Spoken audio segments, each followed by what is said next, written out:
Yeah, I think there's three pretty clear impacts that I've seen related to the uncertainty of the federal program. For one, states, depending on how reliant they are on federal funds, will hold back their ad schedules for construction projects, or they will put in a cushion and wait to see how these reauthorization extensions play out, and so that's inefficient. So it basically keeps projects off the street, and it has a cost impact because there's escalation associated with that. Rhode Island, it's my understanding, their construction program, I think, is almost all federal. And so a state like that has a huge impact. If they're holding back contracts because they don't know what the next 6 months are going to look like, that's horribly inefficient. And depending on how much local funding or state funding you have, that'll play out differently across the states. The second big impact has to do with financing. And if you look at the Build America bond program, when there was sequestration, those bonds took a hit, and so there were actual financial implications for the issuers of those types of bonds, and that experience has basically chilled the market going forward for a potential Build America bond-like financing instrument going forward because of the risk associated with sequestration.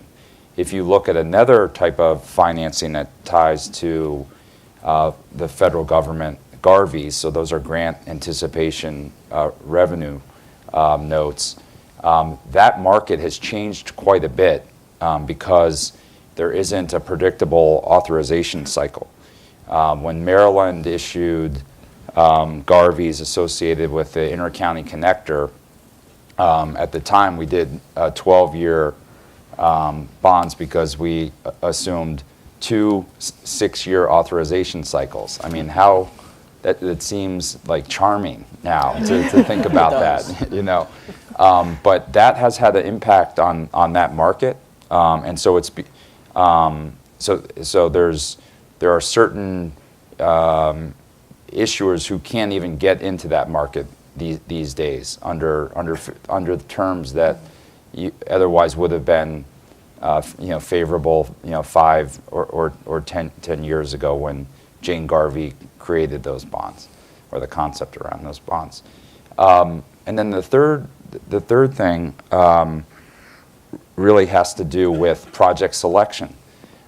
So because the prospect of getting federal funds is such a crapshoot, and there's so much uncertainty built into that, a lot of DOTs decide to forego federal funds and pursue projects locally, and that can have very perverse impacts. The streetcar project in the District of Columbia comes to mind. The thinking there had been the availability of federal funds is uncertain. Why would we go through all the red tape to get access to those federal funds? We should just do this on our own. Well, one of the impacts of that decision was the lack of oversight, the lack of technical assistance that you get from the federal partners that work at Federal Highway or the FTA. Not that working with those federal partners all the time is the most enjoyable or efficient or kind of rapid process, but there is a role to be played by the federal government, and I think if you look around the country, you will find other examples of DOTs deciding to go it alone, and there may be cost and delivery implications associated with that. And the federal funding dynamic is contributing to those types of decisions.